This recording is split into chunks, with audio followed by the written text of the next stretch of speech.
Nagsimula sa hindi kita kilala hanggang sa nauwi sa mahal kita. Parang kailan lang pa-scroll-scroll ka pa sa social media, lalo na pag boring ka. Yung tipong tamang like at shared post lang pinagkakalibangan mo. Wala ka naman sanang planong pumasok sa relasyon, pero biglang isang iglap may dumating sa buhay mo para mahalin ka.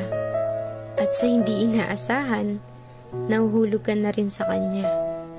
Hanggang isang araw, yung akala mo magiging mag-isa, pero hindi pala, kasi may taong tatanggap sa'yo ng buo. Ang sarap nga naman magmahal pag mas mahal ka. Ang sarap makontento pag mas kontento sa'yo. Hahanap ka pa ba ng iba kung sobra-sobra na siya? Kaya nga sana wala na lang niloloko para wala na lang nasasaktan. Sana mapadpad kayo sa taong kayang pakalmahin puso nyo at hindi kayo bitawan sa mga panahong magulo na. Kasi sa totoo lang, iba yung saya pag nasa tamang tao ka na.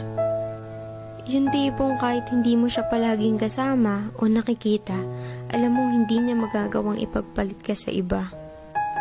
Kasi una pa lang,